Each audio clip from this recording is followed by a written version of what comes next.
my beloved Boss Mike, Cervera. Nako, kampo ni Digong, tiklop na. Oh, pasok. Mismo yung KOJC, sabi nila, tigil na muna sila sa mga mobilisasyon. Nako. Yung kilusan para sa kapayapaan na basically pro-China, nila Harry Roque, ay tiniklop na rin. Nako, tiklop na, lahat tiklop na. Oh, ano pa? Hindi na alam kung ano nangyari. At yung Maysug, na basically ay para sa mga Duterte at kay Sara, tiniklop na rin. Tiklop na! Wala na! Wala na. Hindi umubra kay Pangulong Bongbong Marcos. Ay, hindi pala. Wala pala kayo sa mga vlogger eh. Wala, hindi umubra. Hoy, tandaan nyo. Si Pangulong Bongbong Marcos hindi nagsasalita yun. Mga vlogger lang ang nagsasalita. At nagtatanggol kay Pangulo. Wala. Kami lang pala katapat nyo eh. Tiklop pala kayo eh. Wala na sila mga kababayan. Tiklop na. Totoo naman Totoo naman eh. Lahat ng mga ano nila, mga kababayan, lahat ng mga binibintang at mga propaganda kay Pangulong Bongbong Marcos, wala, tiklop. Tuloy. So, tinigil na nila yung sila-sila lang. Dahil alam nila walang sumasama eh. Ay, nako, walang sumasama. Tapos sa propaganda nila, kasama na daw nila militar at polis. Alam niyo yun. Diba? Sabi nila, wala, kasama na namin ang mga polis, militar, at ay kakalas na sa pagsuporta kay Pangulong Bongbong Marcos. Ano nangyari? Diba? Ano nangyari? Sabi pa nila mga kababayan, Sabi pa nila mga kababayan, milyon-milyon na ang taga-suporta. At, mga kababayan, milyon din ang membro ni Kibuloy.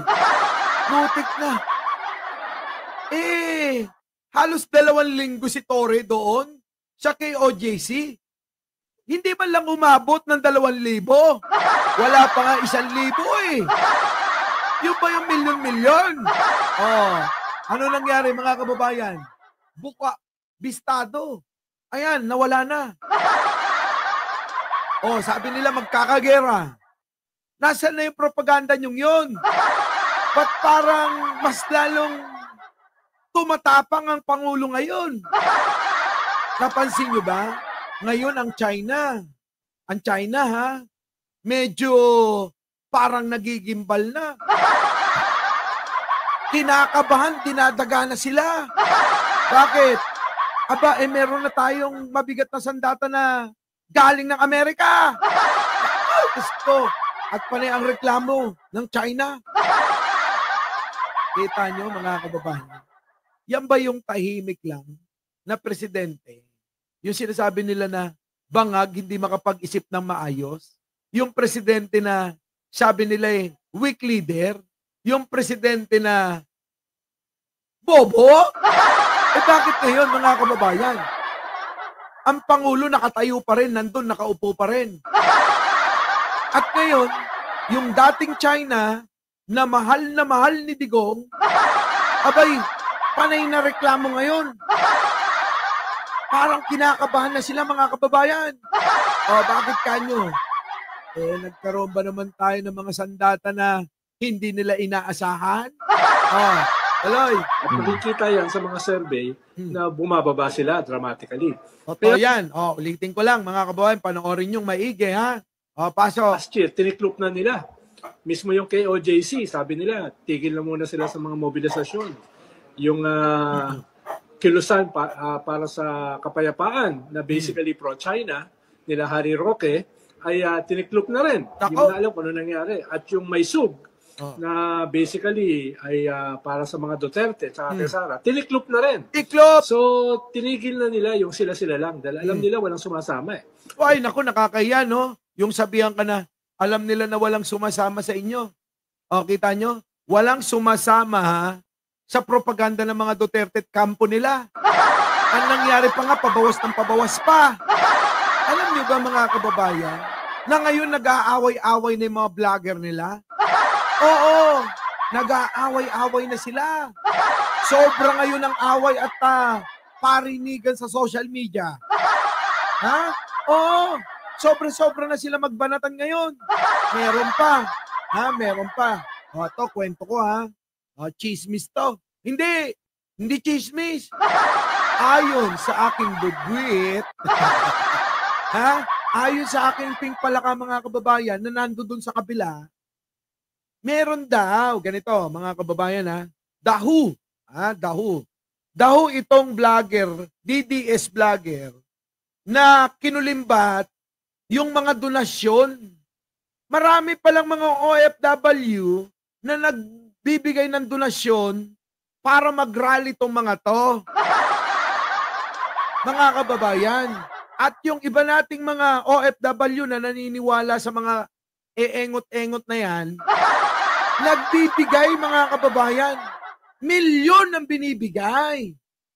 Alam nyo sa totoo lang, meron pang nag-alok sa akin yan. Oo, handang magbigay ng milyon pero mga kababayan, hindi ko tinanggap yan.